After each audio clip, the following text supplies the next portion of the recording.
आइए हजरात अब फिर माहौल को तब्दील करते हैं, क्योंकि हंस के बातें करो जमाने से, उम्र बढ़ती है मुस्कुराने से। इस मुशायरे की उम्र में इजाफा होना है, मगर उससे कबल एक बेहद जरूरी बात यह है कि यहाँ तमाम शोराका जिन लोगों ने मेहनत की उनका इस्तकबाल हुआ, मगर एक और शख्स है जो मेरा हम काफिया जिसे मैं कह सकता हूँ, जिसकी मेहनत इस मुशायरे को हासिल है। जनाब बिलाल अनवर का इस्तकबाल भी यहाँ होना चाहिए। मैं उनसे गुजारिश करूंगा कि अपना कैमरा सेट करके वो खुद यहाँ तशरीफ ले आए, उनका कैमरा हो, उनकी गुलपोशी हो और उनकी वीडियो भी इस गजल लाइव में बनना चाहिए। आपसे गुजारिश करता हूँ जोरदार तालियों से उनकी हौसला अफजाई और इस्तेमाल कर लीजिए। मुंतजमीन चाहते हैं कि उनकी गुलपोशी भी की जाए, जिससे ये एक अच्छा मैसेज आपके मजाली से जाए कि आप अपने मेहमानों को कितनी मोहब्बतों से नवाजना चाहते हैं।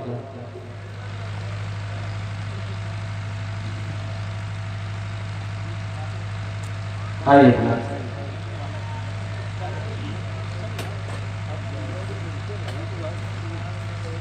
दोस्तों तालियों से मेरा इस्तेमाल करते रहिए। ये गजल लाइव से इस मुशायरे को कवर किया जा रहा है, बहुत जल्दी यूट्यूब पर ये मुशायरा अपलोड होगा। हर शायर की वीडियो उसके नाम के साथ आप सर्च करके इस मुशायरे को सुन सकते हैं और देख भी सकते हैं। आइए हजरात, मैंने अर्ज किया था कि हंस की बातें करो जमाने से, उम्र बढ़ती है मुस्कुराने से। तो चाहता ये हूँ कि आप भी थोड़ा सा मुस्कुरा लें, जी खोल कर हंस लें, जिससे इस मुशायरे की उम्र में फिर से इजाफा हो जाए। एक छोटा सा वाकया मैं ये बता दूं, ये मेरे भाई बैठे हैं इस वक्त डाइट पर, कि एक छोटे से बच्चे ने दोस्तों अपनी वालिदा से ये दरियाफ्त किया, ये पूछा कि अम्मी जान मैं इतना बड़ा कब हो पाऊंगा कि आपसे बगैर पूछे कोई काम कर सकूं। ये बच्चे का सवाल था कि अम्मी मैं इतना बड़ा कब हो पाऊंगा कि आपसे बगैर पूछे कोई काम कर सकूं। तो उसकी वालिदा ने फरमाया कि बेटा इतने बड़े तो तेरे अब्बू भी नहीं हुए कि बगैर पूछे कोई काम कर सके। इस शेर पर सबसे ज्यादा लुत्फ जो लिया तो जनाब अनवर अमान साहब ने लिया कि भुक्त भोगी है और पटियाली शहर में इनकी ससुराल भी है। इतनी कंजूसी पे आमादा है ससुराल मेरी, ये जनाब अनवर साहब के हवाले से तो थोड़ा सा एंटरटेनमेंट का माहौल बनाइए।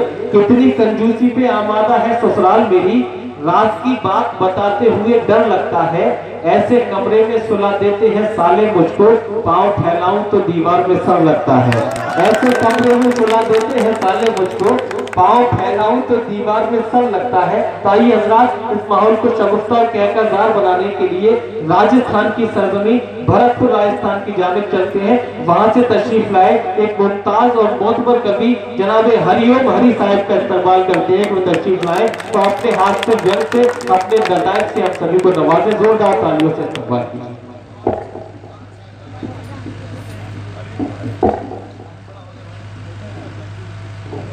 सबसे पहले मैं जिनकी बारगाह में बैठ के आके मुशायरे का आनंद ले रहे हैं, हाजी हरवैन शाह की चौखट पर माथा रखता हूं।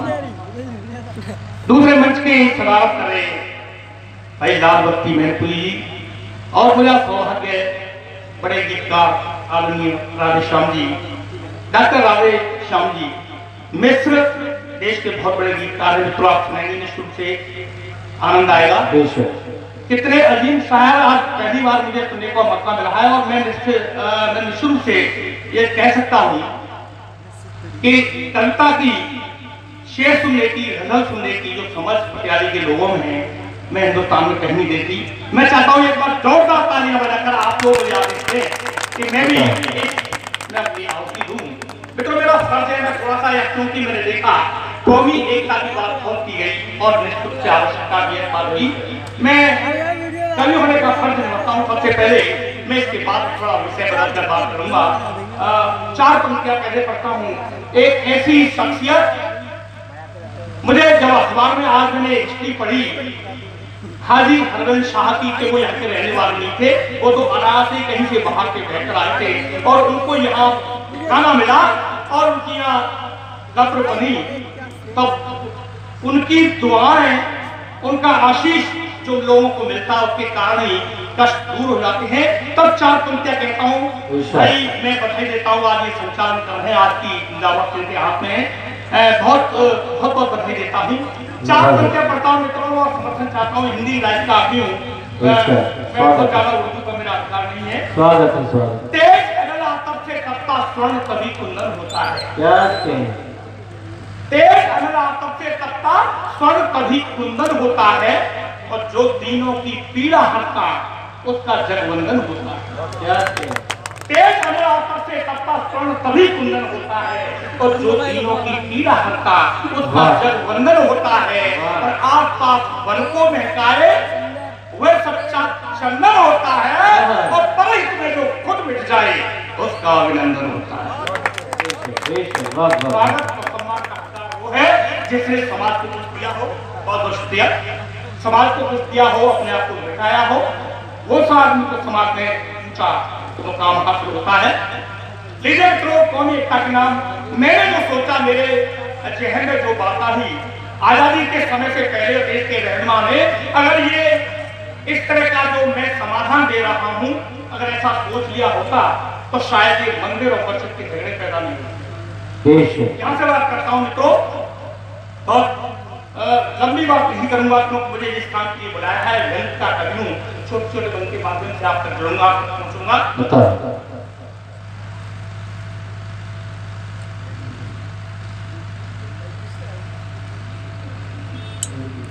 समाधान देता हूं साहब, अगर उस समय ऐसा किया गया होता जो एक ही दायरे में मस्जिदों मंदिर बना लेते, जो एक ही दायरे में मस्जिदों मंदिर बना लेते, जो एक ही दायरे में मस्जिदों मंदिर बना लेते, अजानो आरती का एक ही घर स्वर बना लेते। जो एक ही दायरे में मस्जिदों मंदिर बना लेते, अजानो आरती का एक ही घर स्वर बना लेते। कभी मस्जिद में जाते राम तो रहमान मंदिर में, कभी मस्जिद में जाते राम तो रहमान मंदिर में, तो अपने मुल्क में हम खुशनुमा मंजर बना लेते। ऐसा अगर शुरू में हो गया होता तो संभवतः ये झगड़े जो होते हैं वो नहीं होती। लीजिए मित्रों, मैं अपनी बात पर आता हूँ। छोटे छोटे अभी बच्चे बैठे हैं, भाई पटियाली जी मेरे बहुत अजीज मित्र हैं, और मैं आज के इस महफिल के जो कन्वीनर हैं अता जी, मैं बहुत बहुत मुबारकबाद देता हूँ। बड़ी मेहनत से उन्होंने इस महफिल को सजाया है। मित्रों, बड़ी छोटी भी बड़ी विचित्र बात है, मेरे साथ बहुत यात्रा करते हैं, घटना से आपको जोड़ता हूँ, तो व्यंग कहने वाला आदमी कहीं के कोई बातें होना चाहिए। भाई पटियाली जी, लंकेश जी, आपके दूर दूर तक यात्रा करते हैं। एक दिन मेरे साथ सफर में यात्रा कर रहे थे मित्रों, भरतपुर से हम ट्रेन में बैठे, इनके बगल में एक महिला बैठी थी, बुजुर्ग महिला थी। अरे उसकी गोद में एक 4 साल का छोटा सा बालक था। बालक बहुत जोर से रोए जा रहा था। महिला कहने लगा चुप हो जा, बोला नहीं होऊंगा, चुप हो जा, नहीं होऊंगा। बार बार उसे समझाया, बच्चा चुप नहीं हुआ। उसको एक युक्ति सूझी, उसने अपना पर्स खोला और उसमें से एक डिब्बा निकाला स्टील का, खोलकर बोली ले बेटा हलवा खा, गाजर खा। बच्चा बोला नहीं खाऊंगा, बच्चा बोला नहीं खाऊंगा, बेटा हलवा खा, नहीं खाऊंगा। 3-4 बार जब कहा बच्चा नहीं माना, तो महिला की नजर भाई किसी पर पड़ गई। बेटा या तो हलवा खा ले, नीली दाढ़ी वाले भजी बैठे इनको दे दूंगी। बच्चा बोला दे दो, दे दो, दे दो, नहीं खाऊंगा। अरे बेटा खा ले, भूखा मरेगा, या तो हलवा खा ले, नहीं तो हलवा इनको दाढ़ी वाले इनको दे दूंगी। जब 3-4 बार महिला ने इसी तरह कहा तो इनसे नहीं रहा गया। फिर बहन जी जो फैसला करना है वो जल्दी करो, तुम्हारी हलवा के चक्कर में 4 स्टेशन आगे निकल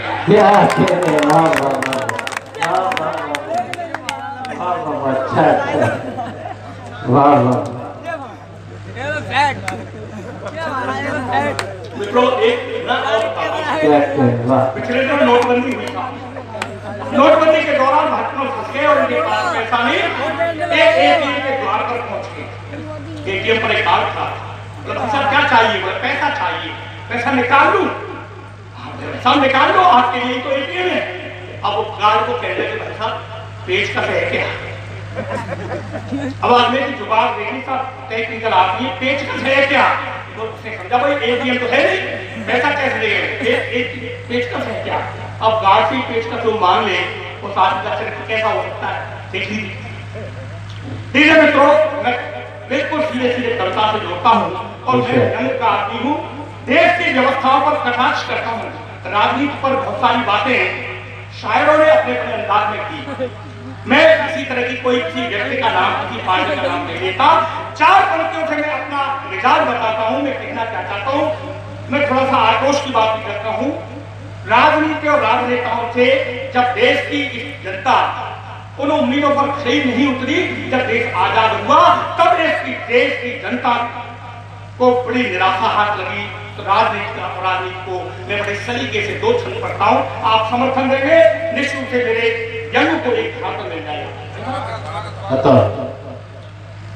राजनीति शास्त्र में लिखी न कोई ऐसी नीति, आज राजनीति के उसूल कैसे हो गए।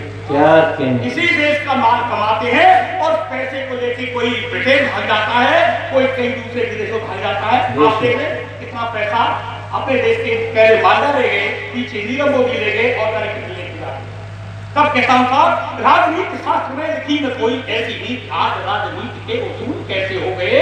और वालियों ने बोए भी फूल फुलवारियों के, आज हर क्यारी बीच शूल कैसे हो गए। और दीपक चरित्र से विचित्र हुए राजनेता, आज मेरे देश को कबूल कैसे हो गए। और आप जैसे वृक्ष हरे बोले कबूल, आज सारे बाग में कबूल कैसे। कुछ नहीं, देखिए बुरा नहीं माने, कोई किसी पार्टी से संबंध रखता है, कुछ देश के लिए अपना चुनाव उतारिए और देश का नागरिक बनकर देश के लिए सोचिए। एक और चीज बताऊं इसका, आजकल देश की फैली हुई राजनीति कराया राजनीति ने रोटी देने के बहाने बंटवारा कर भाइयों को भाई से लड़ाया राजनीति ने। देश के किसान मजदूर बढ़ पाए नहीं, सत्ताधारियों को ही बढ़ाया राजनीति ने। जातिवाद, उग्रवाद, संप्रदायवाद के विवाद को इस चीज पे चढ़ाया राजनीति। और तो एक विषय और एक छंद से कहूंगा और आपका समर्थन चाहूंगा। सुन रहे साहब, मैं किसी व्यक्ति की बात नहीं करता। इस देश के रहनुमाओं ने पिछले दिनों एक नारा दिया। नारा ये दिया कि अच्छे दिन आएंगे। आप बात सही लगे, मैं डायरेक्ट पर बैठे तमाम, मैंने सबको बड़े गौर से सुना है, सबको बड़े से सराहा है। मेरे छंद को आप सुनने, अच्छे दिन आने का वादा किया था, लेकिन मेरा मानना है अच्छे दिन कब आएगा। क्या चाहती है देश की जनता, आवाम क्या चाहता है, अच्छे दिन कब माने जाएंगे। एक छंद से बात करता हूँ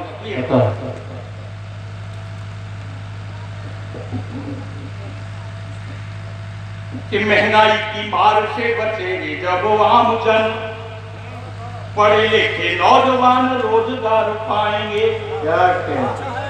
महंगाई की मार से बचेंगे जब आम जन, पढ़े लिखे नौजवान रोजगार पाएंगे। जातिवाद, उग्रवाद, संप्रदायवाद जैसे देश के जो व्यर्थ के विवाद मिट जाएंगे। कि हम एक खुशहाल जब देश के किसान हरे फसलों के दाम जब बाजू दिलाएंगे। और भूख भय भ्रष्टाचार जल से मिटेंगे जब, उस दिन जनता के अच्छे दिन आएंगे। जनता के अच्छे दिन तब आ सकते हैं एक यंग मिल गया है। आप जो चाहते बच्चों के माध्यम से, छोटा बच्चा है, यंग से बात करता हूँ।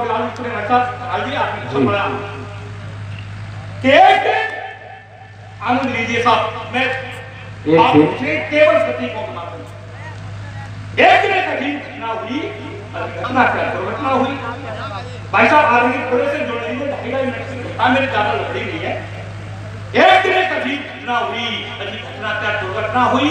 हमारे 6 वर्षीय सपूत को जाने क्या जच गई, उसकी करतूत पर हायतुआ मच गई। पत्नी ने ऑफिस को फोन घुमाया, हमें जल्दी से घर बुलाया। हम घबराए तो जाने क्या कॉलोनी हो गई। इस हड़बड़ी में स्कूटर की चाबी हो गई। मैं जैसे तैसे घर तक आया, घर में पड़ोसियों का हुजूम पाया। मैंने चीखते हुए कहा, रे क्या आफत आ गई। बस फिर क्या था, अपनी ताप खा गई। बोली, अभी सुनते हो या कैसा मसला तक गया है। ये तुम्हारा लाडला 1 रुपए का सिक्का भटक गया। अभी सुनते हो या कैसा मसला तक गया है। ये तुम्हारा लाडला 1 रुपए का सिक्का भटक गया है। मैंने बच्चे को डांटा, देखकर हल्का सा चाटा। क्यों रे, बड़ा बदतमीज है। ये रुपया भी कोई खाने की चीज है।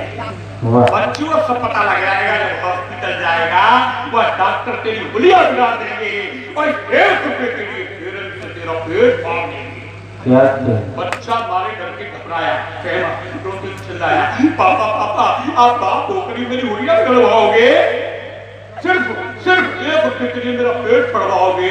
अरे सुना है हमारे देश में तो लोग जाने क्या क्या खा जाते हैं, बिना डकाली आसानी से पचा जाते हैं। कोई खाद कोई चारा, कोई खाद कोई चारा, कोई सीमेंट कोई गाला, यहाँ तक कि लोग कफन तक खा जाते हैं। पापा फिर उनका पेट क्यों नहीं बढ़वाते हैं? यहाँ तक कि लोग कफन तक खा जाते हैं, यहाँ तक कि लोग कफन तक खा जाते हैं। अरे पापा फिर उनका पेट क्यों नहीं पढ़वाते हैं? अरे पापा अब एक वही पुराना किस्सा है, हर सरकारी काम में खाने का अपना अपना हिस्सा है। लोग तो बड़ी बड़ी सड़कें तो पुल तक खा जाते हैं, बिना लवण भास्कर चूड़ के पचा जाते हैं। लोग तो बड़ी बड़ी सड़कें पुल तक खा जाते हैं और बिना लवण भास्कर चूड़ के पचा जाते हैं। पापा उनका पेट पाना तो दूर, उन्हें तो कोई हाथ तक नहीं लगाता है।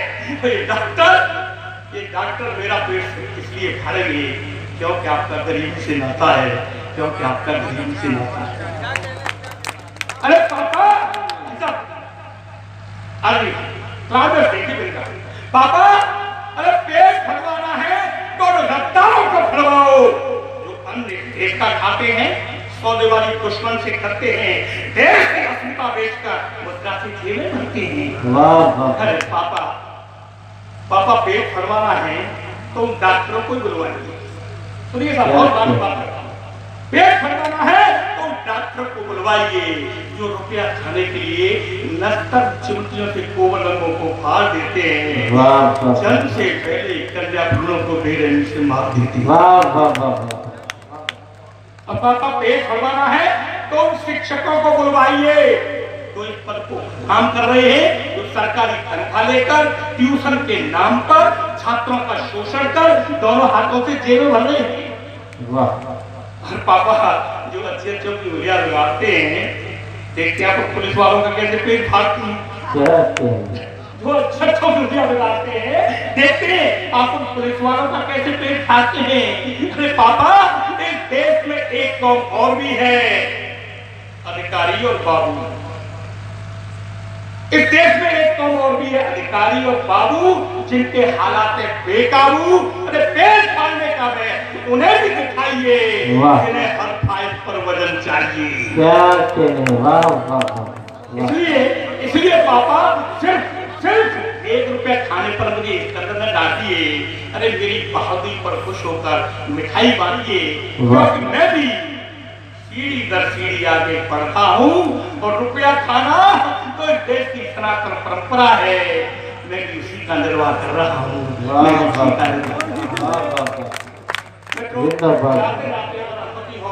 एक 2.5 मिनट का जंग आपको आश्चर्य होगा और मैं ईमानदारी के साथ कहता हूँ, किसी रूप से उस जंग को मैंने उठाया। बरेली की एक बार बरेली की यात्रा में था और सच्ची बात है, बिल्कुल घटनाक्रम यहीं से शुरू हुआ। उसमें शायद यहाँ पंजाबी से निकलते ही हमारा रास्ता था, सर्दी के दिन थे।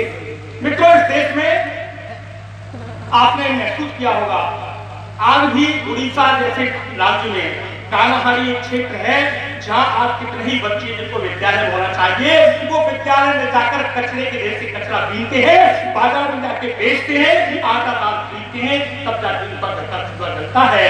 एक तरफ हम उपद्रव देखने की बात करते हैं, वही देश में आज बच्चों में भूखमरी की समस्या भी है। उन छोटे छोटे मासूम बच्चों को जब विद्यालयों में शिक्षा का अधिकार होना चाहिए, वो बेचारे आज बाल मजदूर बने हुए।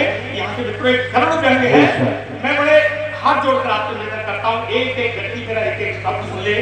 मैंने बड़ी मेहनत से उसको लिखा है, पूजा का व्यंग है वो कि हाँ वो दशहरे की रात थी, कड़ाके की ठंड और 2 बजे की बात थी। गाड़ी जैसे स्टेशन पर आई, चाय गरम की मासूम सी आवाज ही सुनाई। मैं बर्थ से उतरा और चाय के लिए चिल्लाया। तभी एक 6 वर्षीय बालक एक हाथ में केतली दूसरे में कुल्हड़ लिए दौड़ता हुआ आया। बालक पत्ते की तरह कांप रहा था। उसका आधा बदन सफेद वस्त्रों से झांक रहा था। उसे देखते ही मेरा तन द्रवित हो गया। मुझे लगा कि इस मासूम का बचपन कहीं खो गया। क्या कहने, वाह वाह वाह। बालक उन्हें चिल्लाया, बाबूजी आपने मुझे बुलाया, लीजिए गरम चाय पीजिए, मात्र 2 रुपए दीजिए। बालक की कांपती आवाज सुन मैं अंदर तक सुना गया। उसे ठंड से कांपते देख मेरा हृदय कड़वा के भर गया। मैंने कहा बेटा ऐसी क्या मजबूरी है, इस भीषण शीत में चाय बेचना जरूरी है? अरे अरे अभी तो तेरे खेलने खाने की उम्र है। क्या घर में कोई और नहीं जो तुझे कमाने की सिखा रहे? घर की बात सुनते मासूम बोला, बाबूजी ये घर क्या होता है? घर की बात सुनते मासूम बोला, बाबूजी ये घर क्या होता है? अरे अपन तो यही रहता है और यही सोता है। मैंने कहा क्या तेरा अपना कोई नहीं है? आंखों में आंसू भरकर मासूम बोला, बाबूजी अपनी तो बस दुनिया यही है। बापू जो कुली था ट्रेन से कटकर मर गया, माँ को विधवा मुझे अनाथ कर गया और माँ के तो मनों को कतर ही छूट गया। उस अभागी पर कष्टों का भार टूट गया। सपने के कारण मैं बीमार हो गई और एक शैतानी अवश्य की शिकार हो गई। क्या कहने। और फिर न जाने दुनिया की भीड़ में कहां खो गई। बाबूजी तभी से ये केतली अपना मुकद्दर हो गई। वाह वाह वाह। एक ठेकेदार की दुकान पर काम करता हूँ, जहाँ हर रोज अंदर से जीते जी बढ़ता हूँ।